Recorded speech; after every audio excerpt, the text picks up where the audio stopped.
வணக்கம். தமிழ் ஃபுட் கார்னர்ல இன்னைக்கு பாலக்கீரை சப்பாத்தி பண்ண போறோம். இது நல்ல சாஃப்டாவும் சாப்பிட்றதுக்கு டேஸ்டாவும் இருக்கும். இப்போ இதை எப்படி பண்றதுன்னு பார்க்கலாம். இந்த மிக்சிங் பவுல்ல 1.5 கப் கோதுமை மாவு, 1/4 டீஸ்பூன் சீரகம், ஒரு பச்சை மிளகாய் நல்லா பொடியா கட் பண்ணது, 1/2 டீஸ்பூன் இஞ்சி விழுது, இதுக்கு தேவையான அளவு உப்பு, ஒரு கட்டு பாலக்கீரையை அதனுடைய காம்புகளை எல்லாம் நீக்கிட்டு நல்லா வாஷ் பண்ணிட்டு அதில் உள்ள தண்ணி எல்லாம் கம்ப்ளீட்டாக வடிய விட்டுட்டு சின்ன சின்ன துண்டுகளாக கட் பண்ணி வச்சுருக்கேன். அது 1.25 கப் அளவுக்கு இருக்குது. அதை இந்த மாவோட சேர்த்துடலாம். இது கூட 2 டீஸ்பூன் எண்ணெய் சேர்த்து நல்லா எல்லாத்தையும் ஒன்று போல் கலந்து விட்டுட்டு இதில் கொஞ்சம் கொஞ்சமாக தண்ணி சேர்த்து சப்பாத்தி மாவு பதத்துக்கு பிசைஞ்சுக்கலாம்.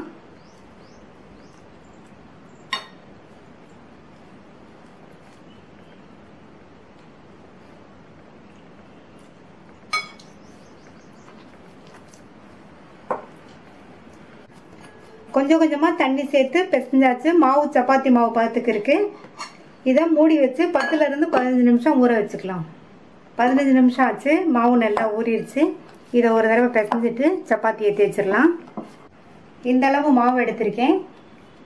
கோதுமை மாவில் பிரட்டிட்டு இதை ஃபஸ்ட்டு சின்ன ரவுண்டாக தேய்ச்சிக்கணும்.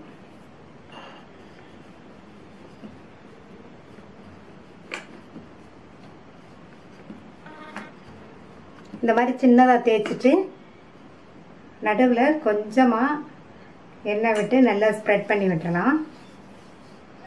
இதை நம்ம இந்த மாதிரி மடிப்பு மடிப்பாக கொண்டு வந்துடணும்.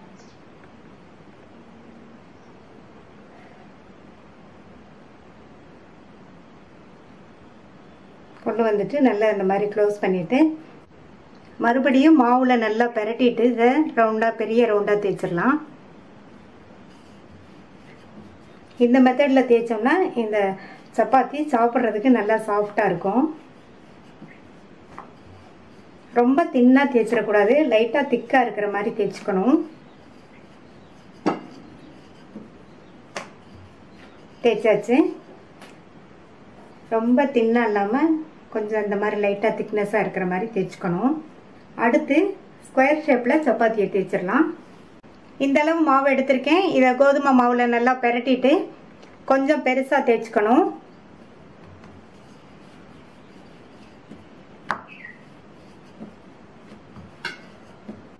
இந்த மாதிரி கொஞ்சம் பெரிய ரவுண்டாக தேய்ச்சிட்டு நடுவில் ஒரு 1/2 ஸ்பூன் போல் எண்ணெய் விட்டு எல்லா பக்கமும் இதை நல்லா இந்த மாதிரி அப்ளை பண்ணி விட்டுறணும். இப்போ இதை நம்ம சதுரமாக மடிக்கணும். இந்த சைடு இருந்து எடுத்துட்டு வந்து இந்த சென்டரில் வர மாதிரி இப்படி வச்சுருங்க. அதே மாதிரி இந்த சைடையும் எடுத்துட்டு வந்து இந்த மாதிரி வச்சுட்டு இங்கேயும் லைட்டாக 2 ட்ராப் மாதிரி எண்ணெய் விட்டு நல்லா அந்த மாதிரி அப்ளை பண்ணி விட்டுட்டு மறுபடியும் இதை சதுரமாக மடிச்சிடலாம்.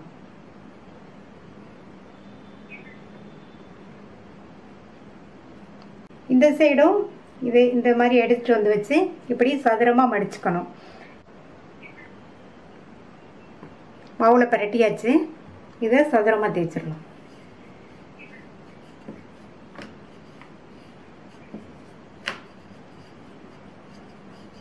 நல்ல ஸ்கொயர் ஷேப்பில் தேய்ச்சாச்சு. இதையுமே ரொம்ப தின்னாக இல்லாமல் இந்த அளவு திக்னஸ் இருக்கிற மாதிரி தேய்ச்சிக்கணும். அடுத்து முக்கோண சப்பாத்தியை தேய்ச்சிடலாம். அதுக்கு இந்த அளவு மாவு எடுத்திருக்கேன். கோதுமை மாவில் பிரட்டிட்டு நம்ம சப்பாத்திக்கு நார்மலாக தேய்க்கிற மாதிரியே கொஞ்சம் பெரிய ரவுண்டாகவே தேய்ச்சிக்கணும்.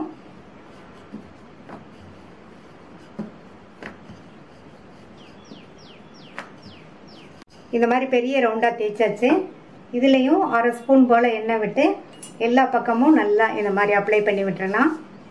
இதை இப்போ முக்கோணமாக மடிக்கணும். இந்த சைடு எடுத்துகிட்டு வந்து நல்லா இந்த சைடு வந்து நல்லா மடிச்சுட்டு இந்த மாதிரி ப்ரெஸ் பண்ணி விட்டுட்டு இங்கேயுமே கொஞ்சமாக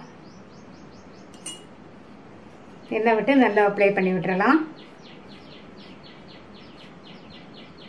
இப்போ இதை கொண்டு வந்து இந்த சைடு வச்சிடணும். இதை அப்படியே மாவில் பிரட்டி பெரிய முக்கோணமாக தேய்ச்சிடலாம்.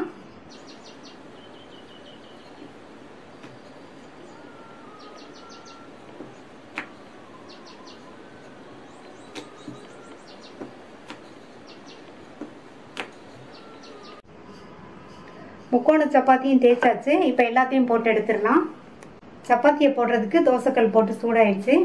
அதில் கொஞ்சமாக எண்ணெயை விட்டு நல்லா இந்த மாதிரி தடவி விட்டுட்டு, தோசைக்கல் வந்து ரொம்ப சூடாகக்கூடாது, நிதானமான சூட்டில் தான் இருக்கணும்.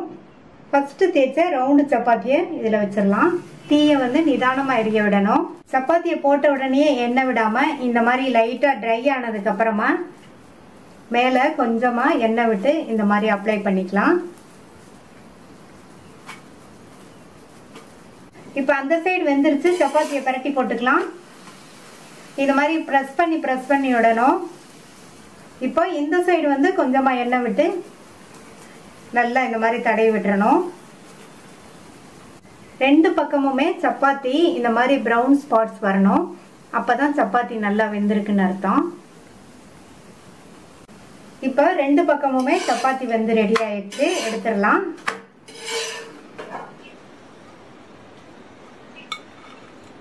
அடுத்து சதுர சப்பாத்தியை போடுறதுக்கு அதே மாதிரியே கொஞ்சமாக எண்ணெய் விட்டுட்டு நல்லா இந்த மாதிரி தடவி விட்டுட்டு சதுர சப்பாத்தியை தோசைக்கல்லில் சேர்த்துடலாம். ஸ்டவ்வை நிதானமாக எரிய விடுங்க. போட்ட உடனே எண்ணெய் விட வேண்டாம். மேலே எல்லாம் கொஞ்சம் ட்ரை ஆனதுக்கப்புறமா எண்ணெய் விட்டுக்கலாம். மேலே கொஞ்சம் இந்த மாதிரி எண்ணெய் விட்டுட்டு எல்லா பக்கமும் இந்த அப்ளை பண்ணி விட்டுட்டு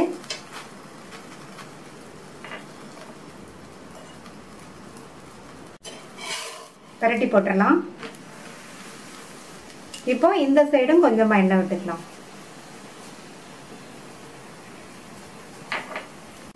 இந்த சப்பாத்தியும் ரெடி ஆயிடுச்சு. எடுத்து பிளேட்டில் வச்சிடலாம். மறுபடியும் தோசைக்கல்ல கொஞ்சமாக எண்ணெய் விட்டு இந்த மாதிரி லைட்டாக ஸ்ப்ரெட் பண்ணி விட்டுட்டு முக்கோண சப்பாத்தியை இதில் வச்சிடலாம். ஸ்டவ்வை நிதானமான தீயில வச்சு போட்டு எடுக்கணும்.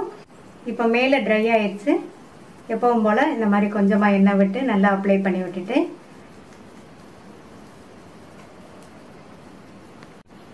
திருப்பி போட்டுக்கலாம்.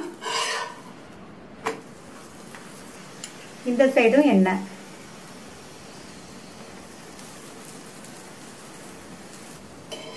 பரட்டி போட்டுட்டு அந்த சைடும் வெந்ததுக்கு அப்புறமா எடுத்துக்கலாம். முக்கோண சப்பாத்தியும் ரெடி ஆயிடுச்சு. இதையும் எடுத்துடலாம். நம்ம இந்த மாதிரி மடித்து தேய்ச்சிருக்கிறதுனால 3 சப்பாத்தியுமே சாப்பிட்றதுக்கு நல்லா சாஃப்டாக டேஸ்டாக இருக்கும்.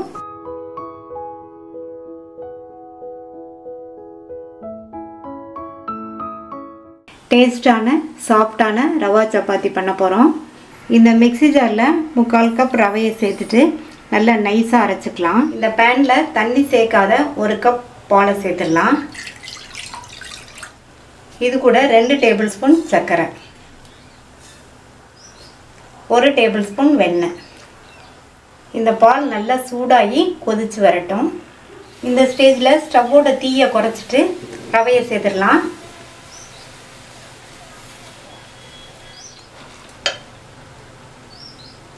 இது கூட 1/2 டீஸ்பூன் உப்பு,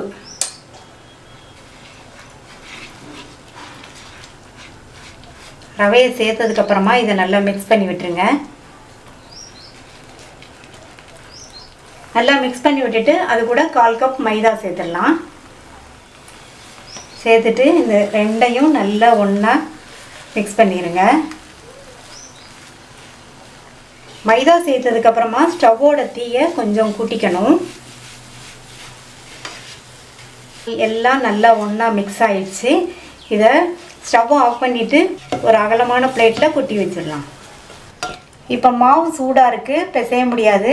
கொஞ்சம் கை பொறுக்கிற அளவு சூடு இருக்கும்போது பிசைஞ்சிக்கலாம். மாவு இப்போ கொஞ்சம் ஆறிடுச்சு. பக்கத்தில் கொஞ்சமாக தண்ணியை வச்சு இந்த மாதிரி தொட்டுட்டு நல்லா அழுத்தி பிசைஞ்சுக்கணும்.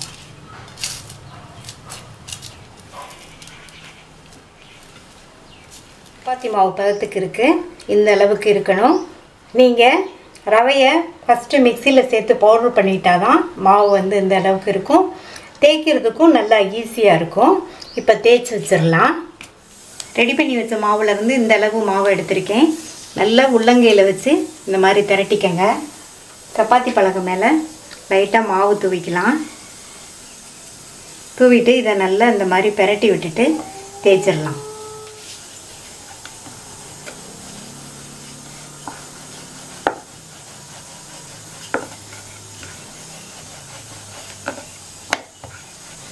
தேய்ச்சாச்சு. இப்போ இதை ரவுண்டாக கட் பண்ணிக்கலாம். ஒரு பாக்ஸோட மூடியை வச்சு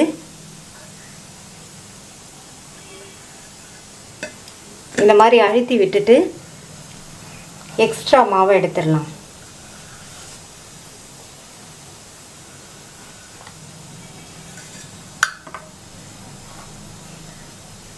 நல்லா ரவுண்டாக கிடச்சிருக்கு. இந்த அளவு திக்னஸ்க்கு தேய்ச்சிக்கோங்க. இப்போ இது தோசைக்கல்லில் போட்டு எடுத்துடலாம். மீதி உள்ளதையும் தேய்ச்சி இதே மாதிரி கட் பண்ணி வச்சுக்கலாம். ஸ்டவ்வில் பேன் போட்டிருக்கேன். பேன் சூடாகிடுச்சு. தேய்ச்சி வச்ச சப்பாத்தியை இதில் வச்சிடலாம். சப்பாத்தியை வச்சதுக்கப்புறமா உடனே எண்ணெய் எதுவும் விட வேண்டாம். 2 தடவை சும்மா அப்படியே பெரட்டி போட்டுட்டு அதுக்கப்புறமா எண்ணெய் விட்டுக்கலாம். பெரட்டி போட்டுக்கலாம். மறுபடியும் இந்த சைடு பெரட்டி போட்டுட்டு எண்ணெய் விட்டுக்கலாம். 1 டீஸ்பூன் போல் எண்ணெய் எடுத்து நல்லா சப்பாத்தி மேலே போட்டுட்டு சுற்றி கொஞ்சம் விட்டுக்கங்க. ஒரு சைடு வெந்ததும் பெரட்டிடலாம். ஸ்டவ்வை நிதானமான தீயில வச்சு சப்பாத்தியை போட்டுடுங்க. இதுக்கு சைட் டிஷ்ஷே தொட்டுக்கிறதுக்கு தேவைப்படாது. டேஸ்ட் வந்து அவ்வளோ நல்லாயிருக்கும். இப்போ இந்த சைடு பெரட்டி போட்டுக்கலாம். மறுபடியும் மேலே எண்ணெய் விட்டுக்கலாம். எண்ணெய் விட்டுட்டு அதே மாதிரி சுற்றி கொஞ்சம் விட்டுக்கங்க. நம்ம மாவில் சுகர் சேர்த்து பிசைஞ்சிருக்கிறதுனால நல்லா கலர்ஃபுல்லாக இருக்குது. சப்பாத்தியும் நல்லா சாஃப்டாக இருக்கும். அந்த சைடும் வெந்துருச்சு, எடுத்துடலாம்.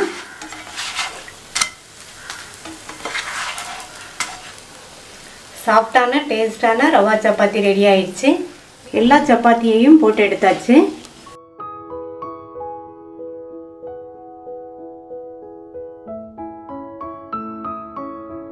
பீட்ரூட் சப்பாத்தி பண்ண போகிறோம். இந்த கடாயில் 1/2 டீஸ்பூன் எண்ணெய் விட்டு சூடாயிடுச்சு. அதில் ஒரு கீறின பச்சை மிளகாய், 1/4 டீஸ்பூன் இஞ்சி பூண்டு பேஸ்ட்டு இதை லைட்டாக வதக்கி விட்டுட்டு 1 கப் துருவன பீட்ரூட்டை இதில் சேர்த்து வதக்கிக்கலாம்.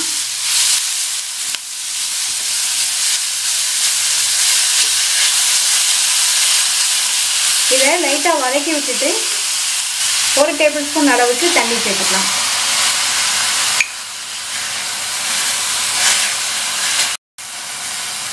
தண்ணி சேர்த்து மூடி வச்சிடலாம். மீடியம் ஃப்ளேமில் 10 நிமிஷம் இந்த பீட்ரூட் நல்லா வதங்கிட்டு இருக்கட்டும். இடையில அப்பப்போ திறந்து பார்த்து வதக்கி விட்டுக்கங்க. மீடியம் ஃப்ளேமில் 10 நிமிஷமாக பீட்ரூட் வதங்கி பாதி அளவுக்கு வெந்திருக்கு. இதுக்கு ஒரு 1/4 டீஸ்பூன் உப்பு சேர்த்து நல்லா மிக்ஸ் பண்ணி விட்டுட்டு ஸ்டவ் ஆஃப் பண்ணிடலாம். இது நல்லா ஆறட்டும். நல்லா ஆறிடுச்சு. மிக்ஸி ஜாரில் சேர்த்து அரைச்சிடலாம். இதை வந்து நைஸ் விழுதாக அரைக்கணும். தேவைப்பட்டால் கொஞ்சமாக தண்ணி சேர்த்து அரைச்சிக்கோங்க. அரைச்சாச்சு. இந்த மாதிரி நைஸ் விழுதாக அரைச்சிக்கோங்க.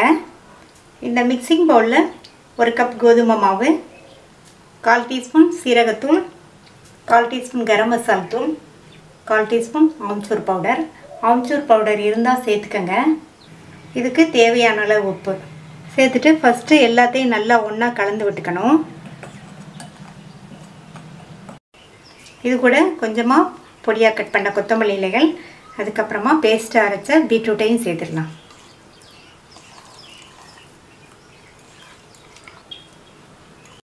இதில் தண்ணி எதுவும் சேர்க்காம சப்பாத்தி மாவு பதத்துக்கு பிசைஞ்சிக்கலாம். சப்போஸ் தண்ணி தேவைப்பட்டால் கொஞ்சமாக சேர்த்து பிசைஞ்சிக்கங்க. தண்ணி சேர்க்காம பிசைஞ்சாச்சு. பீட்ரூட்டில் உள்ள ஈரப்பதத்துலேயே இந்த அளவுக்கு மாவு இருக்குது. இனி இதில் கொஞ்சமாக மட்டும் தண்ணி சேர்த்து சப்பாத்தி மாவு பதத்துக்கு பிசைஞ்சிக்கலாம்.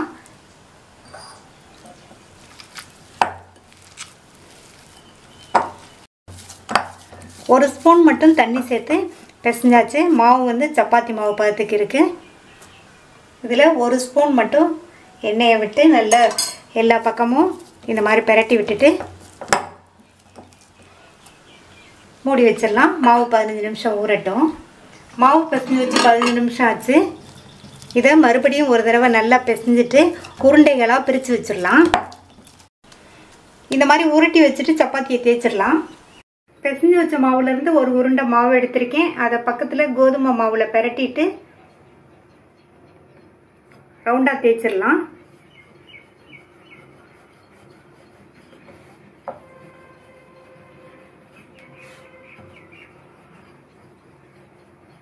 நல்லா ரவுண்டாக தேய்ச்சாச்சு. இந்த அளவு திக்னஸ்க்கு தேய்ச்சிக்கோங்க. தோசைக்கல் போட்டு சூடாயிடுச்சு. தேய்ச்சி வச்ச சப்பாத்தி இதில் வச்சிடலாம். ஃபஸ்ட்டே எண்ணெய் விட வேண்டாம். 2 சைடும் எண்ணெய் விடாமல் பிரட்டி போட்டுட்டு அதுக்கப்புறமா எண்ணெய் விட்டுக்கலாம். 10 செகண்ட்ஸ் போல் ஆயிடுச்சு. பிரட்டி போட்டுக்கலாம். அந்த சைடும் 10 செகண்ட்ஸ் போல் வேகட்டும். இப்போ பிரட்டி போட்டுட்டு மேலே 1 டீஸ்பூன் போல் எண்ணெய் அப்ளை பண்ணிக்கலாம்.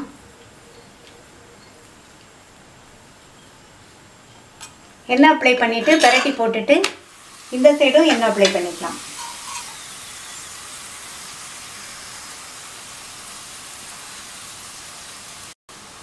இப்போ பிரட்டி போட்டுடலாம். நல்லா கலர்ஃபுல்லாக இருக்குது சப்பாத்தி. மெயினாக குழந்தைங்க வந்து ரொம்ப விரும்பி சாப்பிடுவாங்க. லைட்டாக அந்த மாதிரி ப்ரெஸ் பண்ணி விட்டுக்கோங்க. 2 சைடுமே பிரட்டி போட்டு சப்பாத்தி சூப்பராக ரெடி ஆயிடுச்சு. டேஸ்டான கலர்ஃபுல்லான பீட்ரூட் சப்பாத்தி ரெடி. இது தயிர் சட்னியோடு வச்சு சாப்பிட்றதுக்கு ரொம்ப நல்லாயிருக்கும். நான் இன்றைக்கி தயிர் சட்னியோடு சர்வ் பண்ணியிருக்கேன்.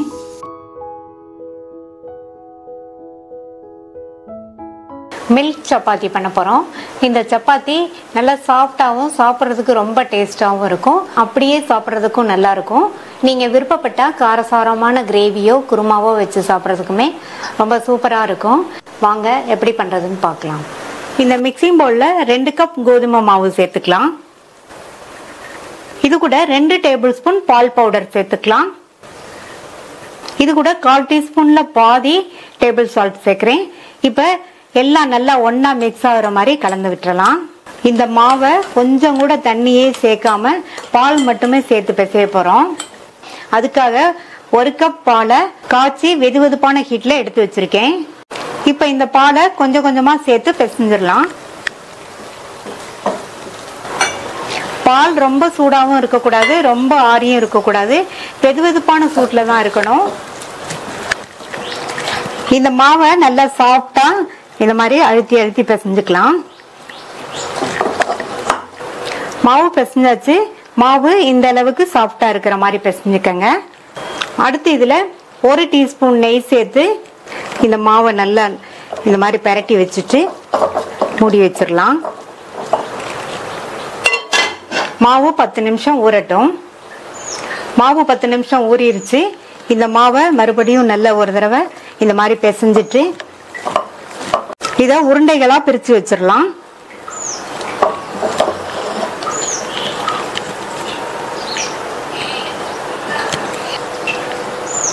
எல்லாத்தையும் உருட்டி வச்சாச்சு. தேய்ச்சிடலாம். ஒரு உருண்டை மாவு எடுத்திருக்கேன். இந்த மாவை மைதா மாவுல பிரட்டிட்டு ரவுண்டா தேய்ச்சிடலாம். இந்த மாதிரி மைதா மாவுல பிரட்டிட்டு தேய்ச்சோம்னா தேய்க்கிறதுக்கு நல்லா ஈஸியா நல்லா ஸ்மூத்தா இருக்கும்.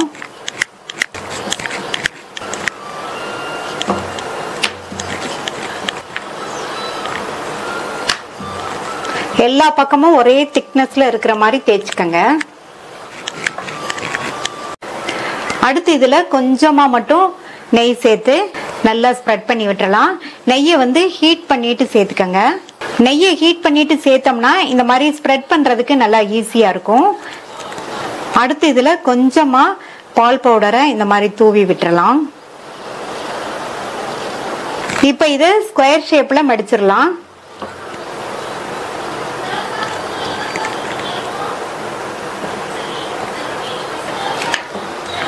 மறுபடியும் இதுல மைதா மாவு தூவிட்டு பெருசா தேய்ச்சிடலாம். இதே மெத்தட்ல நீங்க ட்ரை பண்ணி பாருங்க. இந்த மில்க் சப்பாத்தி சாப்பிட்றதுக்கு ரொம்ப ரொம்ப சூப்பரா இருக்கும். குழந்தைங்க ரொம்ப விரும்பி சாப்பிடுவாங்க. எல்லா பக்கமும் ஒரே திக்னஸ்ல இருக்கிற மாதிரி தேய்ச்சிக்கலாம். தேய்ச்சாச்சு. இந்த திக்னஸ்ல இருக்கிற மாதிரி தேய்ச்சிக்கங்க. இதே மாதிரி எல்லாத்தையும் தேய்ச்சி நம்ம போட்டு எடுத்துடலாம். கல்லு போட்டு சூடாயிடுச்சு. தேய்ச்சி வச்ச சப்பாத்தியை இதுல வச்சிடலாம். ஸ்டவ்வை மீடியம் ஹீட்ல வச்சுக்கோங்க. மேலே எல்லாம் ட்ரை ஆனதுக்கு அப்புறமா இதுல வந்து நெய் சேர்த்துக்கலாம். நெய்யை இந்த மாதிரி நல்லா அப்ளை பண்ணி விட்டுருங்க. நெய்யை அப்ளை பண்ணிட்டு இதை பிரட்டி போட்டுக்கலாம். இந்த சைடும் கொஞ்சம் நெய் சேர்த்து எல்லா பக்கமும் இந்த மாதிரி ஸ்ப்ரெட் பண்ணி விட்டுறலாம். இந்த மாதிரி நெய் சேர்த்து பண்ணுங்க. டேஸ்ட் ரொம்ப ரொம்ப சூப்பரா இருக்கும். பெரட்டி போட்டுடலாம். அந்த சைடும் வெந்ததுக்கு அப்புறமா எடுத்துடலாம். 2 பக்கமும் சப்பாத்தி வெந்துருச்சு, எடுத்துடலாம். மீதி உள்ளதையும் போட்டு எடுத்துடலாம். நல்லா சூப்பரா சாஃப்டான டேஸ்டான மில்க் சப்பாத்தி ரெடி ஆயிடுச்சு. இதை பிரேக்ஃபாஸ்டாகவும் சாப்பிட்டுக்கலாம், டின்னராகவும் சாப்பிட்டுக்கலாம்.